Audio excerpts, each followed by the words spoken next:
Kalau dari lu sendiri nih bro, gimana kira-kira melihat kondisi market yang masih terus terkoreksi nih? Tanggapannya apa? Mungkin boleh di-share nih sama teman-teman Cuan Troopers.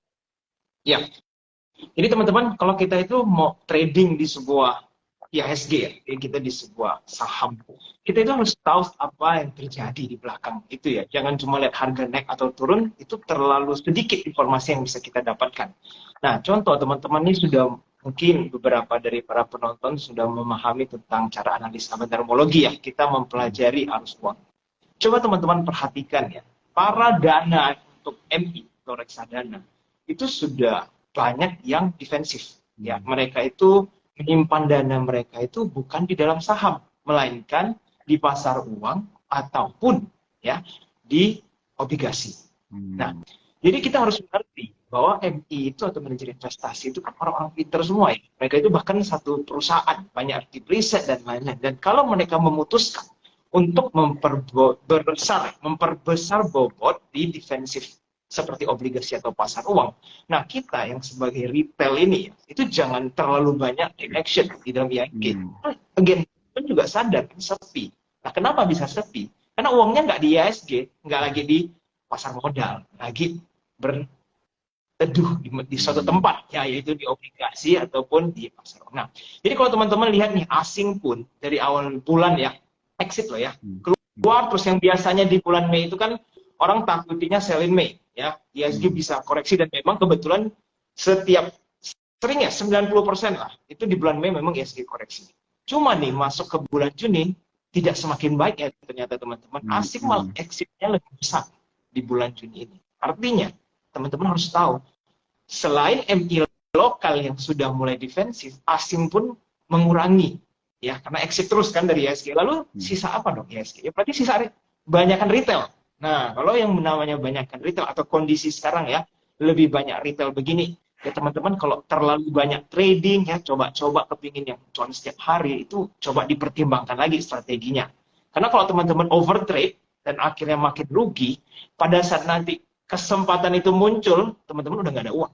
Yang lain udah asik nih re-entry the market, cash-nya tebel sekali, profit tinggi, teman-teman either nyangkut, ya kan nggak mau cut loss tuh retail, biasa kan nggak di cut Hmm. loss, udah nyangkut, amunisinya udah habis, atau kebanyakan cut loss. Jadi sehingga pada saat market sudah mau rebound, teman-teman secara psikologis juga udah nggak sehat. Kenapa? Takut kan, Hmm. cut loss banyak. Jadi pada saat benar-benar udah memasuki bull, teman-teman malah ambilnya sedikit-sedikit, karena masih trauma gitu ya. Nah, jangan sampai seperti itu. Kita ikutin aja the big player itu ngapain, kita always follow the money. Wah, menarik ya. Jadi memang kalau Bro Albert ini aku sering banget dengar dengan term bandarmologi gitu Bro ya. Jadi mengikuti big player begitu Bro kan ya, benar ya? Yes, betul. Benar. Oke. Jadi mungkin buat teman-teman cuan troopers juga mungkin yang belum tahu maksud dari smart money itu apa tuh Bro? Itu maksudnya bandar kah atau market mover mungkin bahasanya atau gimana tuh kalau misalnya smart money dijelaskan?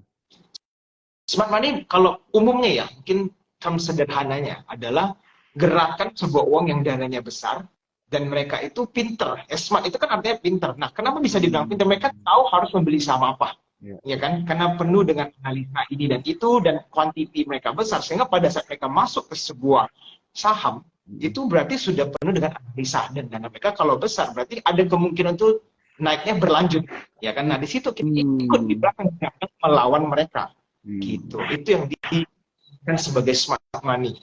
I see. Oke, berarti smart money itu bisa diartikan sebagai investor institusional kayak bank, dana pensiun, hedge fund, begitu-begitu ya bro ya, orang-orang pintar Betul ya. lah ya. Itu secara yes, ya itu Hmm. garis besarnya. Iya, iya. Tapi kita Iya. tahu big money itu ada di mana-mana ya, tidak cuma Hmm. institusi.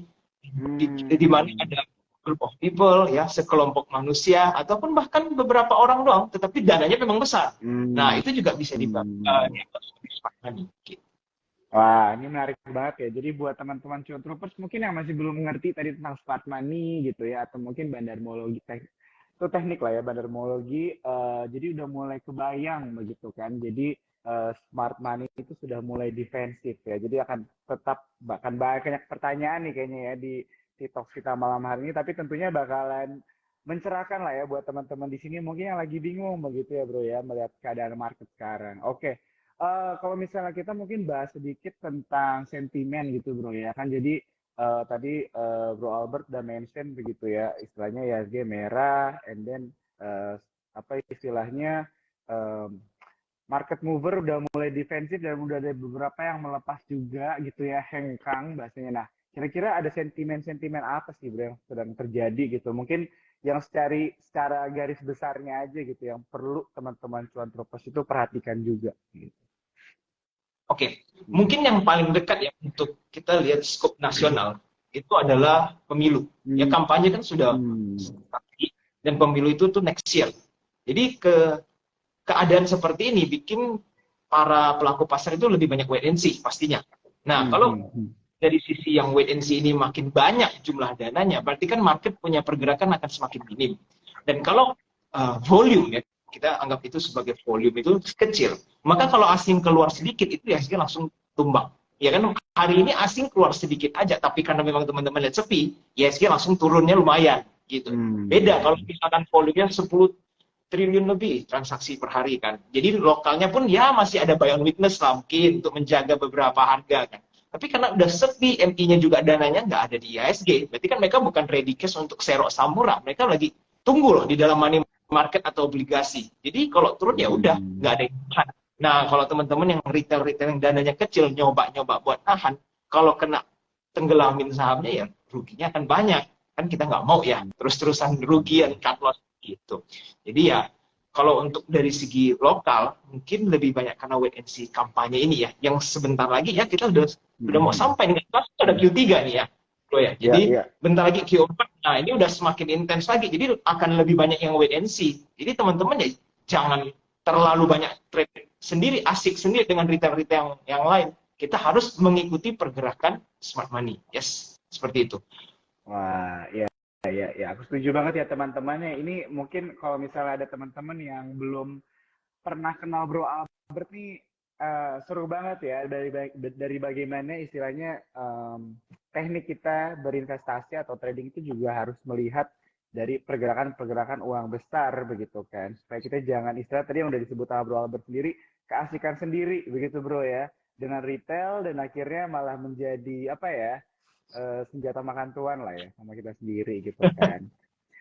Oke, jadi kalau misalnya ini menarik juga buat Bro Albert mention tentang pemilu gitu. Biasanya kalau gue ngobrol gitu ya sama influencer atau expert di pasar modal, kalau misalnya ngomongin sentimen, biasanya ngomongin tentang suku bunga di Amerika Serikat, begitu kan yang masih apa ya bisa dibilang masih mengkhawatirkan lah ya banyak investor gitu. Nah kalau misalnya tanggapan Bro Albert sendiri gimana nih tentang suku bunga atau enggak ekonomi lah di Amerika Serikat gitu?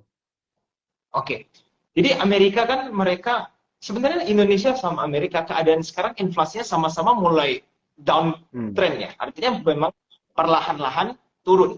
Nah sekarang mungkin Amerika itu kan apa ya bertahan suku bunganya ya, dan Indonesia ini sebenarnya tidak perlu mempertahankan suku bunga setinggi ini untuk terlalu lama karena inflasi kita kan juga mulai melandai, bener kan?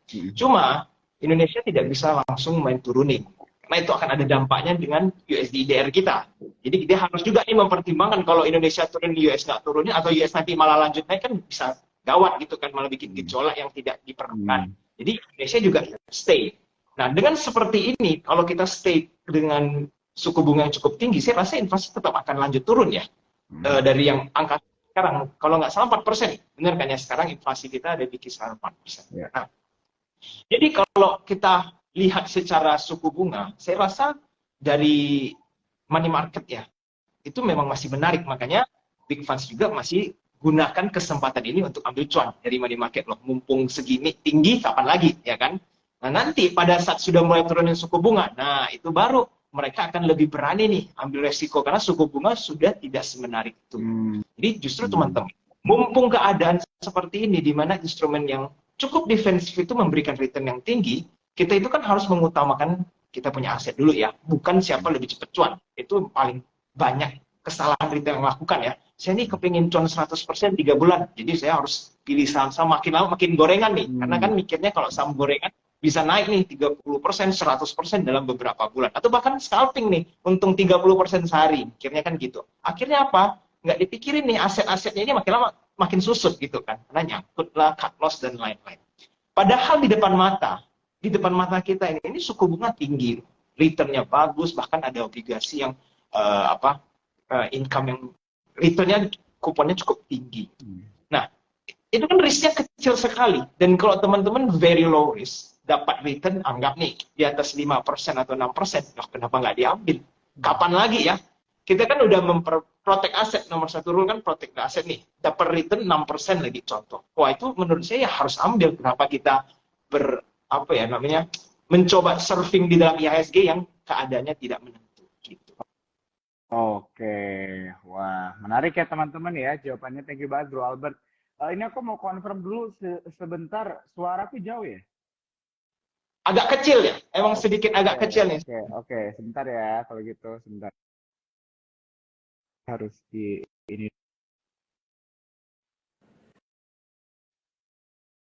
Kalau sekarang gimana? Aman ya? Sudah oke. Oke. Ya, thank you banget ya Bro Albert untuk jawabannya. Jadi kalau misalnya dibilang sekarang itu untuk pasar modal, apakah ini masih momen wait and see atau misalnya ada nih opportunity yang bisa diperhatikan sama cuan trooper? Soalnya kalau misalnya dari yang Albert jelaskan, kesannya seperti bisa dibilang pasar uang atau bahkan obligasi lebih menarik begitu kan? Oke. Jadi kesempatan itu pastinya ada ya, cuma mungkin tidak sebanyak 2 tahun yang lalu, di mana teman-teman opsi itu banyak, saham yang kasih cuannya itu juga bisa banyak pilihan. Nah sekarang itu akan semakin mengkerucut ke saham-saham defensif, mungkin seperti consumer ya, saham-saham defensif seperti ini, di mana mereka membagikan dividen kan cukup stabil ya, lumayan besar juga. Nah mungkin teman-teman yang bisa cenderungnya di situ supaya aman dulu nih dibanding dengan saham-saham yang beresiko. Nah nanti ada saatnya nih tahun depan, giliran tahun depan kalau memang sudah mulai turun suku bunga, teman-teman mau jor-joran di saham itu silahkan. Justru udah saatnya itu, karena setelah pemilu kalau teman-teman perhatikan, ya misalkan udah ketahuan nih presidennya siapa, menang gitu. Akhir tahunnya itu biasa ISG itu kenceng sekali naiknya. Kenapa? Karena orang-orang yang wait and see ini sudah menunggu begitu lama, itu langsung mulai euforia. Udah beli saham ini itu semua dibeli. Nah pada saat proses pembelian itulah ISG akan naik kenceng. Di situ teman-teman make sure sudah ada. Jadi jangan sekarang yang asik-asik beli, lalu tahun depan teman-teman ketakutan karena udah trauma dulu. Tapi dibalik. Sekarang teman-teman tahan, ya, jangan terlalu banyak belanja. Mau parkir di suku bunga boleh atau deposito, atau teman-teman mau belajar obligasi. Ya, saya rasa teman-teman wajib belajar obligasi. Ya, setidaknya tahu mau beli yang mana, Orica, fixed rate, macam-macam gitu. Teman-teman mesti pelajari. Jadi ada banyak variasi untuk teman-teman investasikan. Nah, jadi teman-teman strateginya adalah sekarang kalau kesempatan di ISG, pilihlah saham-saham defensif dulu, jangan yang terlalu beresiko gitu. Ini aku suka banget ya jawabannya. Jadi buat teman-teman di sini, Bro Albert mengajarkan kita untuk menjadi pintar lah ya begitu. Jadi tidak selalu agresif begitu kan. Ada istilahnya bisa dibilang ada momen di mana kita berinvestasi itu memang harus bisa ngerem juga gitu ya Bro ya. Jadi bagaimana kita harus bisa memparkirkan aset investasi kita itu tidak hanya di saham-saham defensif, tapi di produk-produk juga yang defensif atau lebih menguntungkan di saat itu begitu kan. Oke, jadi menarik banget ya teman-teman. Thank you banget Bro Albert. Di sini aku mau ingetin ya buat teman-teman semua, kalau misalnya ada pertanyaan seputar saham atau apapun tentang topik kita malam hari ini, boleh ditanyakan. Nanti kita kumpulin di menjelang akhir T-Talk malam hari ini, nanti kita akan pilihin ya satu-satu ya untuk pertanyaannya. Oke, jadi kalau misalnya kita ngomong tadi ya tentang smart money begitu kan. Balik lagi nih Bro ya, kita ke topiknya mengenai smart money udah mulai defensif begitu kan. Nah, ini mungkin bisa dijelasin lagi nggak Bro, lebih detail lagi nih. Maksudnya smart money semakin defensif itu apa sih? Jadi apa yang mereka lakukan istilahnya di pasar modal atau mungkin di produk investasi lain yang teman-teman cuan troopers malam hari ini perlu tahu nih, maksudnya gimana sih? Oke. Jadi kalau dalam saham ya, teman-teman misalkan nih ada yang sudah ibaratnya cinta banget nih sama saham, cuma mau beli saham istilahnya. Nah, defensif itu artinya teman-teman kalau suka nih beli sektor-sektor yang digital, ya, atau something yang ya cyclical gitu. Itu kan resiko ya, teman-teman. Kalau cyclical kan harus timing ya. Ya, kira-kira seasonnya lagi naik, ya dia akan naik. Kalau seasonnya lagi turun, teman-teman nge-hold, ya ruginya makin dalam. Kalau digital, itu kan lagi saat ekonomi euforia, ya digital itu naiknya kenceng. Tapi sekali berbalik arah, turunnya juga lebih cepat lagi ya untuk digital. Nah, kalau dimaksud defensif adalah teman-teman dalam skop saham itu pilihlah saham-saham yang lebih aman dari segi fluktuasi ya. Jadi kita teman-teman juga pilih yang fundamentalnya baik, sehingga kalau terjadi masalah pun teman-teman kalau nge-hold dapat dividen. Jelas karena perusahaan itu memang menguntungkan. Ya, bukan teman-teman hold saham 3 tahun pun nggak dapat apa-apa. Tapi kalau skop yang lebih luas, smart money defensive itu adalah instrumen opsinya. Karena teman-teman yang namanya berinvestasi itu bukan cuma di saham. Jadi jangan punya pemikiran bahwa kalau saya mau mulai berinvestasi hanya saham sebagai opsi. Itu pemikiran yang salah sekali. Ya, teman-teman ada banyak sekali instrumen untuk berinvestasi. Contohnya seperti obligasi, uang reksadana. Kalau reksadana kan teman-teman dibantu tuh sama MI buat ngelola dana, dan mereka mungkin udah belajar tentang investasi jauh lebih lama dari teman-teman yang mungkin baru mau mulai. Nah, teman-teman kasih dulu nih dari mereka yang kelola sambil teman-teman belajar. Nanti kalau sudah lebih mahir atau sudah merasa oke, confident nih untuk mulai alokasi sendiri lah istilahnya, baru teman-teman pindah-pindahin sendiri, nggak perlu lewat MI gitu.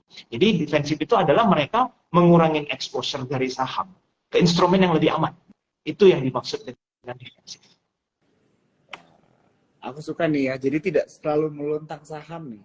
Aku suka nih kalau misalnya ada influencer gitu ya, apa adanya gitu kan. Kalau misalnya ngobrol mengenai keadaan market sekarang begitu ya, buat kita semua teman-teman contoh seperti sini juga kita setiap harinya lebih teredukasi dan pintar juga ya mengambil keputusan dalam berinvestasi. Karena kita ngomongin tentang uang ya bro ya, uang itu sangat sensitif gitu kan. Dan tentunya teman-teman ini udah mempersiapkan uang ini dengan tujuan-tujuannya masing-masing begitu kan. Jadi kita nggak bisa asal-asalan ya teman-temannya, nggak bisa hanya selalu agresif gitu kan, tapi juga harus bisa mengerti di saat dimana kita harus melakukan posisi bertahan lah ya istilahnya. Oke, jadi tadi Bro Albert mention tentang juga tentang saham defensif begitu ya. Tadi ada disebut sektor juga begitu kan, dan juga dari pengertian aku ini berarti saham defensif itu kan saham non siklus ya. Saham non siklus itu yang nggak mengikuti dengan siklus market begitu kan, bertahan karena bisa memberikan hasil yang optimal lah ya meskipun di berbagai kondisi begitu kan. Nah mungkin kalau misalnya dari Bro Albert sendiri bisa di-share nggak kira-kira buat teman-teman gitu kan yang mungkin belum tahu kira-kira sektor-sektor apa aja sih yang termasuk defensif gitu kan. Kalau misalnya kita mau masuk ke saham kan banyak banget ya. Mungkin secara fundamental dibaca laporan keuangan, mungkin bisnis, skema bisnisnya mungkin teman-teman nggak bisa liatin semuanya, tapi mungkin cara kita menelaah dulu aja ya bagaimana kita menganalisa, mungkin mulainya kan dari sektor. Kira-kira bisa di-share nggak nih sektor-sektor yang termasuk defensif atau non-siklus? Oke, buat teman-teman yang benar-benar pemula ya, artinya baru banget, belum setengah tahun atau belum 1 tahun trading atau berinvestasi di saham, itu menurut saya pertimbangkan sektor keuangan. Ya, banking itu menurut saya umurnya masih lama sekali, di atas 15 tahun, 20 tahun itu akan uptrend terus. Itu banking ya. Jadi strateginya bagaimana? Teman-teman mau dollar cost averaging boleh, atau mau setiap kali ada koreksi buy on weakness boleh. Tapi jangan belinya pada saat lagi naik, karena keuntungannya tidak optimal untuk saham-saham yang secara jangka panjang naik ya. Nah, lalu di luar itu misalkan udah ada yang veteran nih, udah lebih sering atau lebih lama di dalam saham, itu boleh ke consumer. Consumer itu contohnya kan ada Indofood gitu kan, CBP. Nah, hal-hal seperti ini kan juga fundamentalnya bagus dan bertumbuh. Dan teman-teman bisa melihat mereka membagikan dividen juga ada setiap tahun rutin. Sehingga kedua sektor ini sangat cocok untuk pemula, karena pemula itu biasa psikologinya belum kuat ya. Lihat saham sekali turun ini bingung mau diapain. Apakah mau di cut loss, mau ditambah average down, atau saya mau apain gitu, atau di hold saja. Nah, hal-hal seperti ini akan banyak kesalahan oleh para pemula. Jadi teman-teman kalau masuknya ke dalam banking ataupun ke dalam consumer, ya teman-teman akan lebih tenang dari segi psikologis, karena fluktuasi pasar itu nggak terlalu ekstrim. Tidak seperti saham-saham yang second line atau lagi third line dan bisa tiba-tiba naik 100-200%, tapi bisa tiba-tiba ke 50%. Gitu. Ya. Menarik ya, benar ya teman-teman ya. Jadi mungkin aku mau nambah sedikit gitu ya dari tadi dari Bro Albert tadi mention tentang sektor consumer begitu kan, apalagi ditambah dengan data ekonomi ya Bro ya. Kalau misalnya dari lebih dari separuh perekonomian negara Indonesia itu ditopang dari konsumsi rumah tangga Bro ya. Benar. Ya kan. Jadi ini juga bisa menjadi perhatian gitu ya buat teman-teman bahwa sektor consumer ini defensif begitu kan, dalam artian bagaimanapun juga keadaan di luar sana kan kita orang di dalam perlu konsumsi begitu ya. Jadi Yes. ini bisa menjadi apa ya, bisa dibilang insight lah ya buat teman-teman di sini yang mungkin belum terlalu mengerti begitu kan sektor-sektor defensif begitu. Oke, menarik. Thank you banget ya Bro jawabannya untuk pertanyaan yang itu. Nah, sekarang Yes. gue ini Bro, tertarik bahas tentang obligasi sih sebenarnya. Dari tadi Bro Albert ini kan mention tentang obligasi begitu kan. Nah, pertanyaan dari gue itu adalah kapan saat kita memilih obligasi itu menjadi instrumen pilihan gitu. Apakah selalu setiap saat obligasi itu bisa menjadi pilihan investasi, atau mungkin hanya di waktu-waktu tertentu aja, di saat contohnya suku bunganya lagi tinggi obligasi menarik, pas suku bunganya lagi rendah obligasi tidak terlalu menarik begitu. Apakah obligasi itu juga bisa dibilang investasi yang cukup defensif juga kah, atau bagaimana tuh kira-kira proporsi investasi di dalam portfolio kita mengenai obligasi? Oke.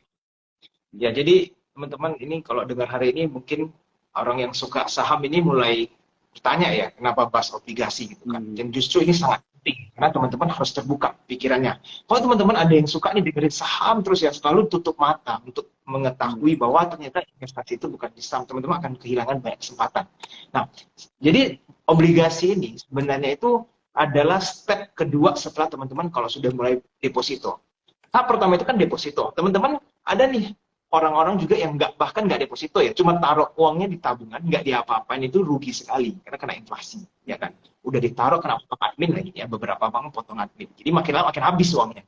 Nah, teman-teman harus mengerti deposito, jadi belajarlah deposito. Level selanjutnya yaitu obligasi. Jadi teman-teman kalau mau bertahan di obligasi, ya, artinya semua dana teman-teman mau dipakai untuk investasi di obligasi itu sebenarnya nggak masalah. Karena defensif dalam arti resikonya itu cukup kecil kalau teman-teman beli yang pemerintah ya. Tapi returnnya juga lumayan di atas deposito. Berarti it's a good choice dong. Ya kan teman-teman, resikonya bisa ya terukur lah ya kan, sebuah negara gitu kalau dia nggak sampai kolaps perang atau bagaimana kan ya dia akan aman-aman saja. Jadi return yang di atas deposito menurut saya it's a good return.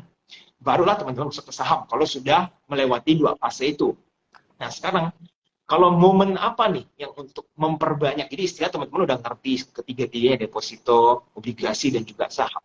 Teman-teman kapan masuk atau memperberat posisi di obligasi? Nah, ini kita perlu tahu. Pada saat teman-teman melihat kemungkinan bahwa BI itu mau turunin suku bunga, itu momen yang paling tepat. Nah, kenapa? Apa hubungannya? Karena kalau nanti pada saat BI mau turunin suku bunga ya teman-teman ya, efek terhadap obligasi itu apa? Harga obligasi itu bisa naik. Nah, kalau harga obligasi itu cenderung naik ke atas, berarti resiko kita akan semakin baik dong. Karena kita kan nggak mau harga obligasi turun. Obligasi kan startnya kan dari 100 ya. Ada yang udah 105, ada yang 108, ada yang 109. Nanti kalau turunin suku bunga, ini akan naik lagi nih, bisa aja ke 109, sekian. Berarti kan dengan kupon yang kita selalu dapat dan harga obligasi itu sendiri naik, loh kita akan makin aman lagi lah istilahnya, tidak perlu terlalu khawatir dengan capital loss itu. Jadi it's a very good decision. Nah belum lagi nanti ada yang bunganya itu bukan fix ya, ada yang floating nih, naik juga nih floatingnya, misalkan udah di atas 7%, di atas 6%, di atas 7%. Wah teman-teman beli obligasi dapat return 7% setahun, itu tinggal ongkang-ongkang kaki tenang. Apalagi teman-teman dananya yang udah besar, itu nggak perlu mikir tuh analisa saham tiap hari liatin berita gitu ya. Benar-benar yang menjadi sleeping investor ya itu. Ya cuma memang returnnya nggak akan bisa sebesar saham. Tapi again kita kan orang-orang kan beda ya profil resikonya. Ada yang berani, ada yang defensif. Jadi yang penting teman-teman uangnya aman dulu deh. Jangan mikir saya mau return banyak-banyak, kalau uangnya habis ya nggak. Percuma. Returnnya mau gede tapi uangnya udah terkuras banyak gitu. Iya, jadi memang penting juga ya Bu ya, portfolio management lah ya istilahnya kan. Yes, Jadi benar. membagi-bagikan porsi-porsi investasi kita begitu kan. Dan tadi Bro Albert juga udah mention ya tentang kalau misalnya obligasi mungkin returnnya nggak setinggi saham begitu ya yang cukup agresif, tapi kan tetap begitu dan lebih aman. Jadi memang ada apa ya, ada dua sisinya lah ya, give and take-nya lah ya kan. Dan itu juga bisa menjadi perhatian nih buat teman-teman begitu kan. Apalagi kalau misalnya dananya besar juga, tadi tinggal ongkang-ongkang kaki aja gitu kan. Mungkin kayak Bro Albert ini udah tinggal ongkang-ongkang kaki aja kan ya. Kalau gitu. Amin. Amin, amin, amin, amin. Oke, oke. Nah, ini Bro, mungkin kan banyak nih teman-teman cuan troopers juga yang belum tahu nih Bro tipe-tipe dari obligasi kan. Soalnya Iya.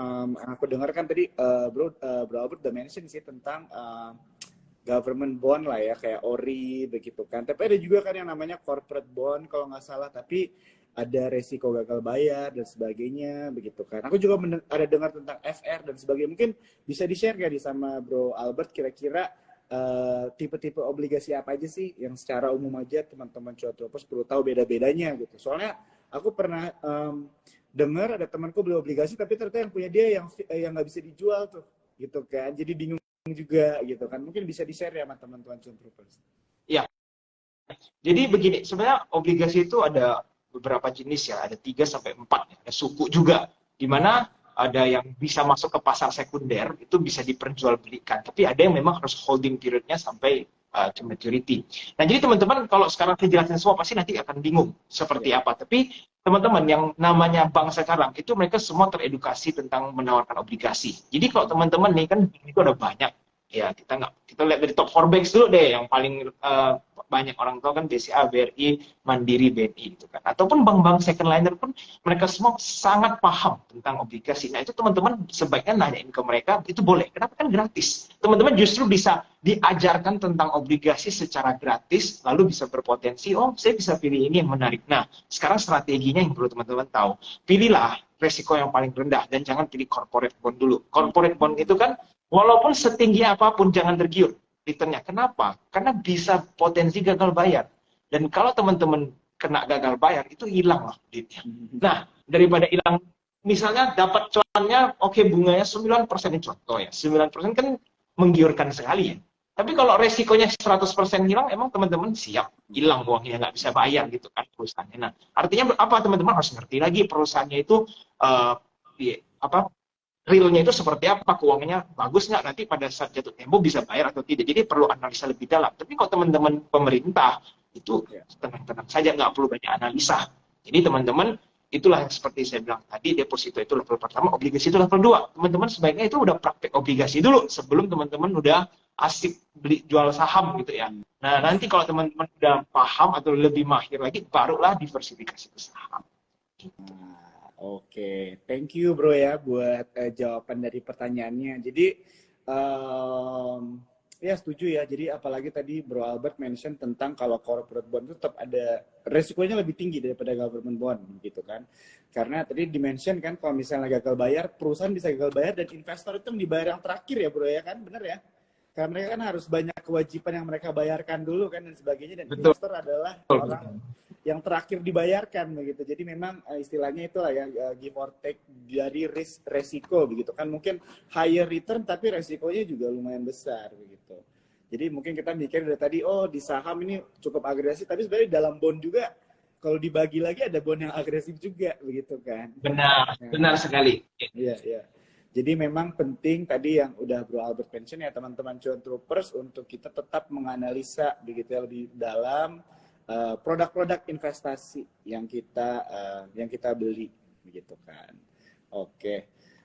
Mungkin di sini aku mau iklan dikit bro ya. Jadi buat teman-teman nih contohnya ya, dari tadi kita ngobrol tentang obligasi dan sebagainya ya, teman-teman kalau misalnya bingung mau beli apa, tadi Bro Albert juga mention nih tentang manajer investasi, reksadana, obligasi ada ya teman-teman ya, bisa kalian beli di Sukor langsung. Contohnya Sukor Invest Bond Fund itu juga tuh banyak obligasinya, teman-teman bisa lihat langsung aja fund fact sheet-nya ya, dari performance dan sebagainya. Jadi dengan istilahnya knowledge yang udah dikasih nih sama Bro Albert, bagaimana istilahnya kita melihat keadaan market sekarang, produk-produk investasi apa yang bagus, dan tetap harus melakukan analisa. Nah, mungkin ini bisa menjadi salah satu pilihan juga nih buat teman-teman untuk bisa nih ngintip aja dulu deh dari reksadana produk-produk Sukor ya teman-temannya, Sukor Invest begitu kan, untuk menjadi pilihan salah satu bagian dari portfolio investasi kalian begitu. Nah, aku juga mau info ya buat teman-teman di sini yang lagi nonton juga. Kalau kalian mau join Agi Invest ya, itu bisa hubungi langsung di admin Telegramnya ya, Bro ya. Agi Invest Ya, admin ya. di invest admin, betul. Teman-teman kalau kepingin join bisa langsung tanya admin sih caranya gimana. Nah, gitu apa? Boleh kasih bocorannya nggak, Bro? Kira-kira di dalam Telegramnya tuh ada apa tuh? Ya, jadi kita itu akan mendakwai teman-teman ya, akan saya berikan itu pertama market insight secara keseluruhan. Lalu big money itu sedang gimana sih? Barulah akan saya berikan watchlist saham berdasarkan keadaan tersebut. Jadi teman-teman itu harus membedakan bahwa mungkin ya banyak sekali sekuritas lain itu setiap hari ada watchlist. Ya, setiap hari muncul watchlist yang nggak tahu banyaknya bukan main. Seminggu mungkin bisa puluhan. Nah kalau teman-teman beli semua ya kapan nabungnya, kapan wait and see-nya, tiap hari disuruh beli saham, kan istilah begitu. Tapi di invest, kalau memang ada memungkinkan, watchlist-nya itu akan keluar di beberapa saham. Tapi kalau memang tidak masuk akal untuk dibeli, ya kita ngapain beli-beli banyak saham, justru lebih banyak menunggu. Karena ingat, teman-teman contoh ya, ikutin sesuatu ya, atau grup yang lain, di mana selalu beli saham, dibanding dengan teman-teman itu harus diajar untuk kapan berhenti, kapan itu sekali ada kesempatan harus jor-joran. Nah, teman-teman tuh nggak perlu FOMO, dalam arti begini. Ada orang yang ngerasa kalau udah nggak beli saham itu ada yang missing out.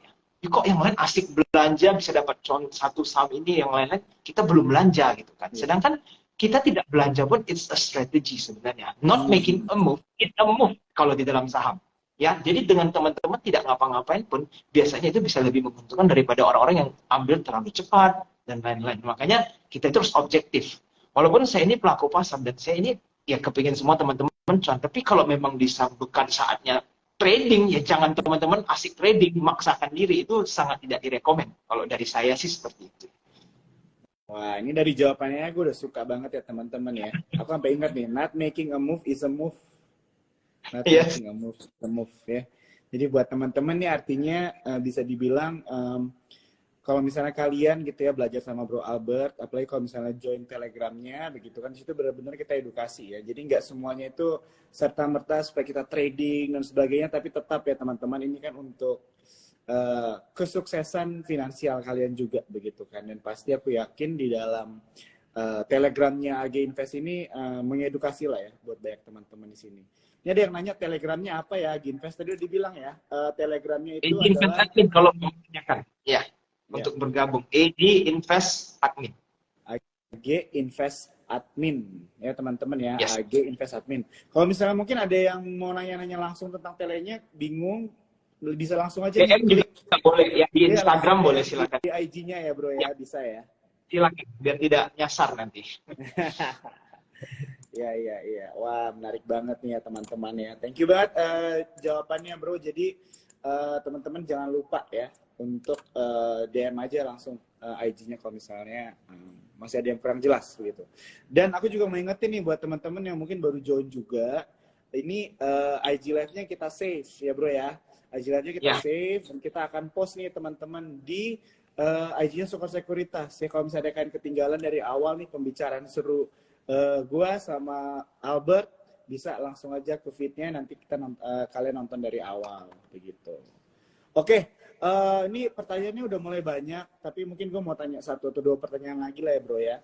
Jadi kan boleh silakan.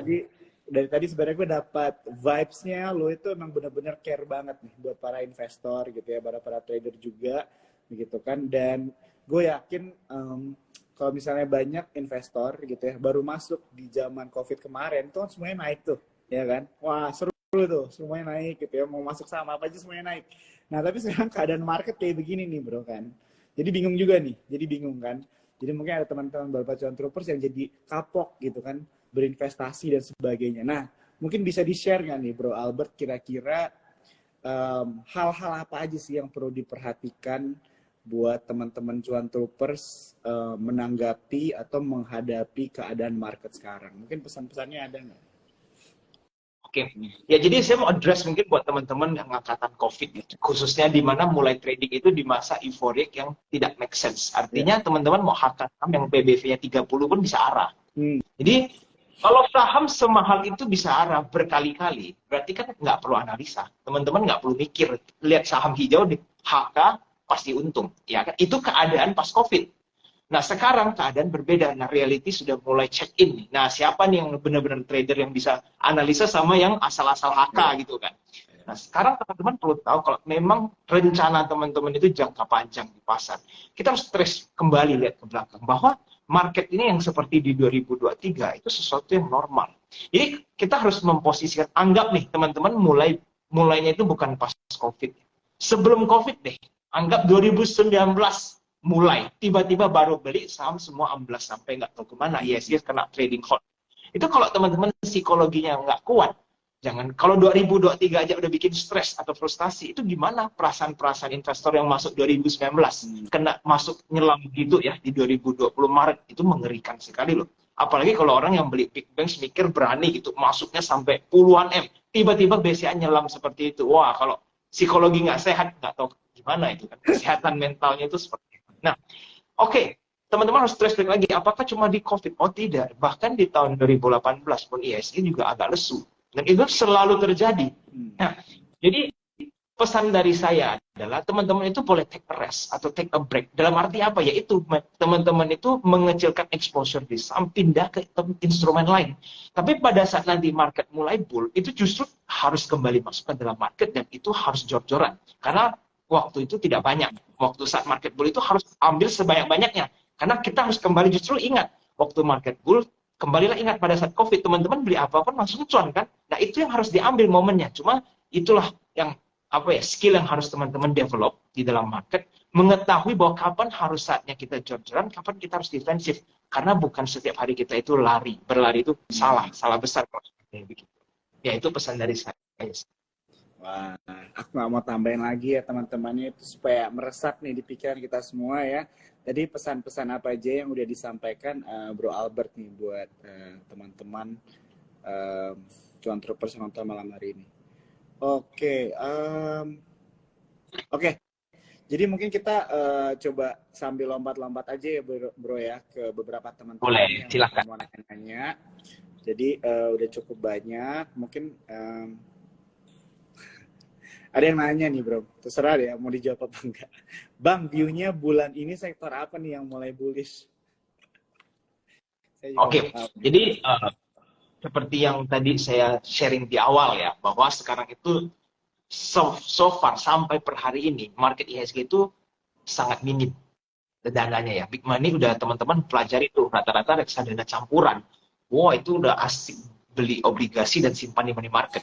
Nah, kalau mereka udah asik nyimpen di sana, teman-teman nggak usah terlalu banyak pusing mau pilih sektor apa dulu. Karena uang mereka aja, yang pinter ini dan besar itu, mereka nggak masuk kayak bersembunyi lah istilahnya, bersembunyi di instrumen yang defensif. Nah, teman-teman kalau memaksakan, wah ini kok market itu kan selalu ada kesempatan. Yes, memang selalu ada kesempatan, tapi kesempatan itu seberapa besar? Kalau cuma begitu kecilnya, teman-teman itu bersaing dengan begitu banyak orang loh di IHSG, yang dimana juga setiap hari ada yang mantengin market, sehingga teman-teman odds-nya ya atau kemungkinan itu kalau kecil ya ngapain dipaksa ya, kita kan harus rasional secara matematika. Kalau kemungkinan sangat kecil, kenapa kita memaksakan?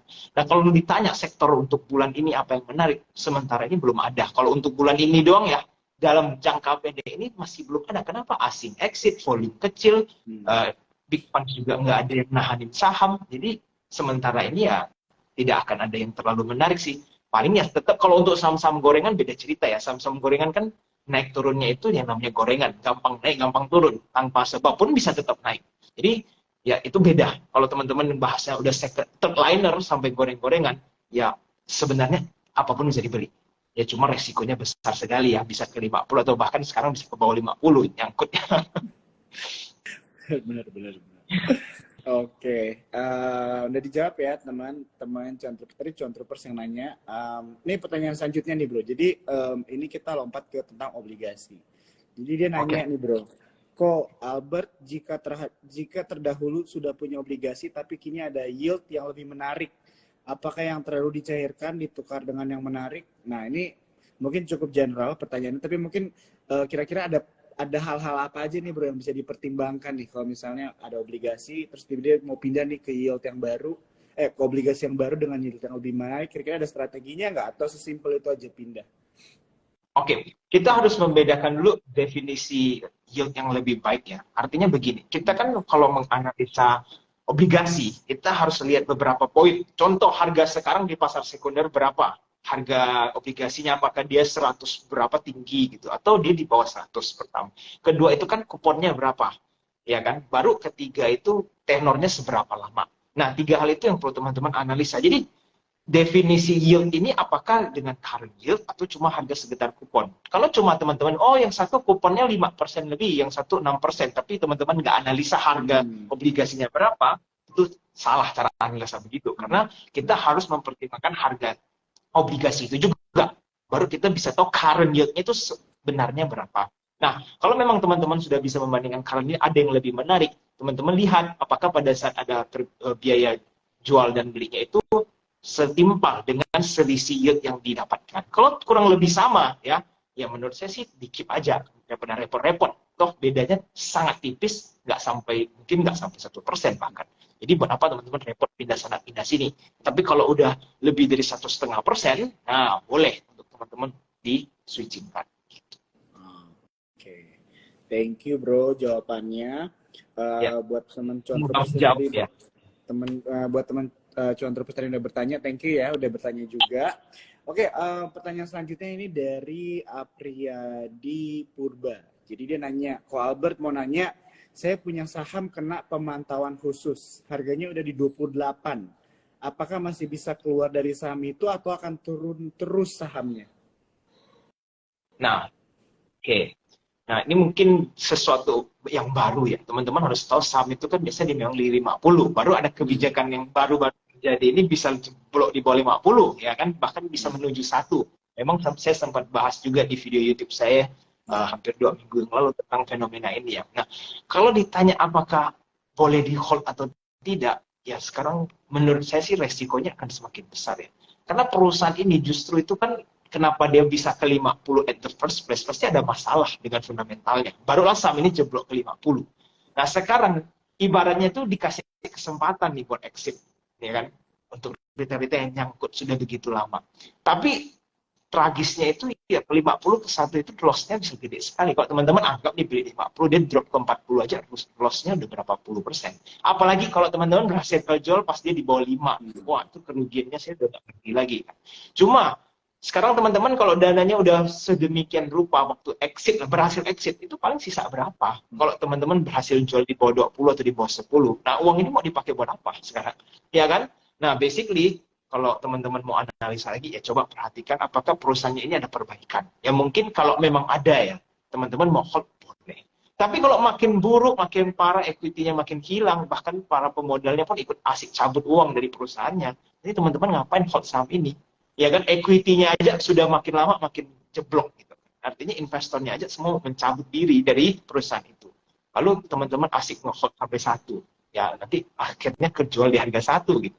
Kan ruginya parah sekali gitu. Nah, oke. Pas banget nih, bro. Thank you jawabannya by the way. Kok YouTube-nya apa? Nah, ini aku mau nanya tadi, lu mention tentang lu bahas di YouTube. Nih, YouTube-nya ini eksklusif nih buat yang udah join atau ini dibuka buat publik? Oh, YouTube-nya bisa silahkan langsung di akses kok di AJ Invest. Teman-teman kalau ke YouTube tulis AJ Invest keluar harusnya. Nah, jadi kalau teman-teman mau lihat tadi ya, Bro Albert ada mention bahwa topik yang tadi udah dibahas di YouTube, boleh langsung dicek aja ya, AJ Invest. Sebenarnya semuanya namanya sama ya teman-teman ya, dari IG, yes, Telegram, YouTube, gampang banget, AJ Invest. Gitu ya bro ya? Yes, betul sekali. Nah ini buat teman-teman nih sekalian kalau yang kepingin belajar bandarmologi secara tahap awal ya, teman-teman mungkin bandarmologi ini kok AG datang-datang ngomong bahasin smart money, bandarmologi, setahu saya technical doang nih yang support resistant istilah begitu. Nah teman-teman bisa tuh beli buku bandarmologi ya, jadi ada di Gramedia itu teman-teman boleh beli. Ini ada di sini satu, saya teman-teman bisa lihat ya. Jadi teman-teman kalau mau beli bisa di Gramedia ataupun di Shopee ataupun di Tokopedia. Ketik aja AJ Invest bandarmologi, ntar harusnya keluar. Ya. Ya, jadi buat teman-teman yang mau belajar, boleh ya tadi beli buku bandarmologi ya. Kalau misalnya kalau ada bingung-bingung langsung aja ke IG-nya juga deh, tanyain ya di situ Boleh ya, ya. bro, ya nggak apa-apa kan? Iya. Oke, tadi udah mention ya tentang bandarmologi. Tadi lu juga udah mention tentang kesalahan-kesalahan yang terjadi lah ya, tentang resiko orang berinvestasi. Nah, gue mau nanya nih, terlepas dari keadaan market sekarang, bro ya, contohnya kan market sideways dan sebagainya, mungkin kita lupain itu dulu nih. Gue mau nanya, strategi lu kalau pemilihan saham itu kayak gimana, bro, dalam berinvestasi? Lu cara menganalisanya gimana? Ini kan mungkin dalam banget nih, mungkin secara umumnya aja, secara singkatnya aja, compactnya gimana nih buat teman-teman, kira-kira kan bisa membantu mereka juga lah, jadi guidance untuk menganalisa itu bagaimana sih, ala Bro Albert. Ya, jadi teman-teman kita harus tahu dulu teman-teman itu profesinya mau invest jangka panjang atau teman-teman itu trader. Jadi kita harus membedakan cara kita melakukan trading. Kalau teman-teman itu adalah yakin nih seorang investor ya, berarti beli sebuah saham itu dianalisa fundamentalnya. Pelajarilah laporan keuangan, dia punya performance ya, dia punya profit, revenue, cash flow, dan macam-macam lah. Banyak sekali kok teman-teman bisa lihat laporan keuangan, financial annual report itu dibaca semua. Nah, nanti kalau teman-teman sudah mengerti perusahaan itu dan ternyata pertumbuhannya baik, teman-teman boleh beli. Ya, itu secara fundamental. Saya kalau misalkan nih sekarang adalah seorang swing trader, itu beda lagi teman-teman. Untuk mempelajari fundamental tidak perlu terlalu banyak. Ya, selama oke ini perusahaan tidak makin parah rugi atau manajemennya nggak bermasalah, itu udah boleh dipakai buat analisa bandarmologi. Nah, saya menggunakan bandarmologi untuk swing trading karena kita follow the big money. We always follow the big money. We are not following the retail money ya, gitu. Untuk melakukan swing trading. Oke, thank you ya, bro, jawabannya. Jadi buat teman-teman di sini kita udah cukup banyak nih ya berbincang-bincang sama Bro Albert juga ya. Jadi dari topik ketika smart money sudah mulai defensif, retail itu harus gimana begitu kan? Kalau dari yang aku dapat nih, bro ya, sedikit maybe summary-nya adalah bagaimana kita melihat pergerakan dari orang-orang pintar ini yang masuk atau parkirin asetnya atau uangnya itu di pasar uang ataupun di obligasi tadi ya, yang seperti Bro Albert juga udah mention. Dan ini juga bisa menjadi perhatian nih buat teman-teman istilahnya yang mungkin belum tahu begitu ya, investasi obligasi dan sebagainya. Nah, ini teman-teman boleh langsung juga follow IG-nya AG Invest, begitu kan, ikut Telegramnya dan belajar-belajar juga nih sama Bro Albert di sini, begitu kan. Dan tentunya tadi Bro Albert juga di sini udah mention ya, Bro ya, tentang sektor-sektor defensif yang bisa menjadi perhatian nih buat kita-kita semua di saat keadaan market itu sideways ya, kurang menentu, apalagi tadi di-mention tentang sentimen mau adanya pemilu dan sebagainya. Nah, ini buat teman-teman mungkin yang mau investasi lebih berhati-hati dan sebagainya, bisa nih kita mulai melihat menganalisa sektor-sektor yang defensif ya. Salah satu tadi udah dimention ya, sektor konsumsi dan juga banking ya, teman-teman bisa perhatikan. Dan juga tadi Bro Albert udah mention ya strateginya bagaimana istilahnya untuk pemilihan saham dan sebagainya. Thank you banget, tentunya akan menjadi pembelajaran dan juga bisa jadi bekal ya buat teman-teman yang nonton buat malam hari ini, begitu. Mungkin itu aja, bro, dari gua buat malam hari ini. Pas banget ya, waktunya juga udah di 9.30. Aku mau ingetin ya sekali lagi ya buat teman-teman, ini live-nya, IG live-nya kita save ya, kita save di feed Sukor Sekuritas. Dan tentunya, bro, nanti nggak kapok ya, bro ya, kita ngobrol-ngobrol lagi ya ke depannya ya. Nggak mungkin kapok lah, kita selalu sama gitu. Bro Jo juga asik banget nih, selalu memberi ya pertanyaan-pertanyaan yang spesifik. Jadi para penonton juga pasti dengernya belajar gitu ya, nggak belajarnya yang ngawang-ngawang, nggak tahu apa yang dibahas gitu kan. Gitu. Iya. Jadi tentunya kita bakal balik lagi ya teman-teman Cuan Troopers sama Bro Albert dengan topik-topik seru lainnya begitu. Oke, mungkin itu aja dari gua, bro. Buat teman-teman Cuan Troopers, aku mau pamit dulu, dan buat Bro Albert, thank you banget waktunya malam hari ini. Thank you juga. Kita ketemu lagi ya, bro ya, di waktu selanjutnya. Oke. Thank you. Thank you, bro ya.